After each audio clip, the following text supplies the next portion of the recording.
Salut les loulous, c'est Vaninou. Aujourd'hui, on parle de la carte de l'enfant. Donc avant de te préciser ce que moi je pense de cette flamme, parce que je l'aime beaucoup, je t'invite à m'en parler un peu, Bruno. Ouais. Je pense à Nietzsche dans le prologue de Zarathustra. Il parle des trois métamorphoses. La troisième métamorphose, c'est l'enfant. C'est pour ça que je pense. Et les deux premières, c'est quoi? Les deux premières, c'est le chameau et c'est le lion. Je comprends rien. La première métamorphose, c'est le chameau. C'est-à-dire le chameau s'agenouille, il obéit. Le lion, c'est le temps de la révolte. D'accord. Donc il se révolte contre les valeurs, mais il va aussi peut-être écraser les autres, etc. Donc c'est la deuxième métamorphose. Et la troisième métamorphose, c'est l'enfant. L'enfant, c'est l'étape ultime pour Nietzsche. L'enfant, c'est l'innocence. C'est l'innocence du devenir. C'est l'amour fati qui fait que tu peux, si tu veux, apprécier l'innocence de l'enfant. Voilà. Mais ces trois phases-là, c'est dans une vie humaine ou... C'est dans une vie humaine, oui. Donc c'est-à-dire qu'en fin de vie, enfin peut-être tout... C'est un petit peu ça a été un petit peu son chemin de vie. D'accord, voilà, Sauf tout le monde ne pas eu suit le pas temps, forcément.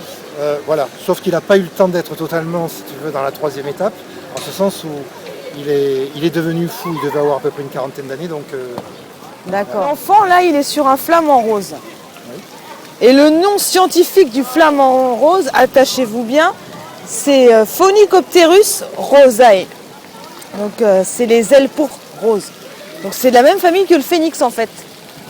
Phoenicopterus. Ah, ouais. Ah, elle est bien celle-là. C'est Hein. très bien, une belle trouvaille, oui. Et en fait, dans la culture amérindienne, c'est l'animal qui symbolise en fait le passage de l'âme des ténèbres à la lumière. C'est l'initiateur de lumière, le flamant rose. Et donc on voit que l'enfant, il est sur son dos, donc c'est comme s'il l'avait dompté, parce que va monter sur un flamant rose, toi. Il l'a apprivoisé, et puis le flamant rose, il regarde de manière... Il admire quand même cet enfant qui est joyeux, qui est lumineux. Et puis on voit une petite lumière autour de lui, on voit une auréole jaune.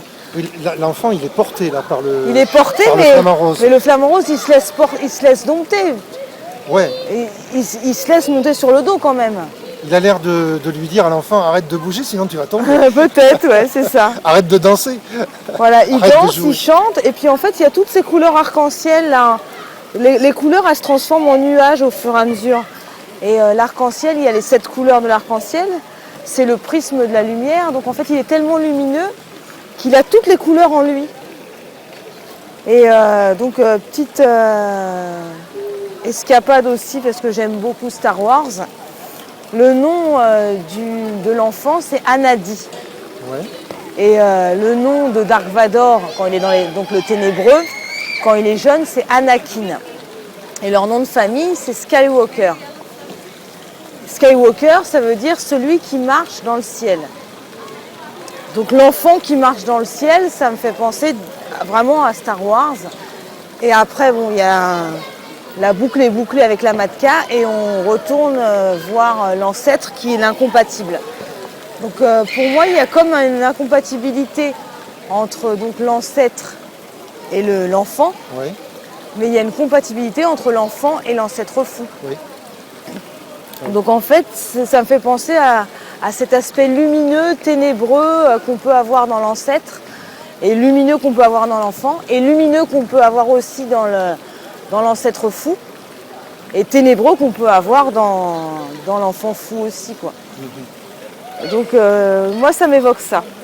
Très bien. Et le fait qu'il soit sur le dos d'un phénix, c'est pas mal quand même. Hein. Ouais, c'est pas mal. Et puis là, en plus, il y en a un juste derrière nous, puisqu'on est sur la fontaine Stravinsky, donc, qui a écrit L'oiseau de feu. Et Niki Saint-Phal, elle a représenté le phénix, ça s'appelle le Quetzalcoatl, le serpent à plumes, qui a les mêmes attributs en culture amérindienne que le phénix, il renaît de ses cendres, le serpent à plumes. Petite page historique, la séquence pour connaître des choses différentes avec le jeu du phénix.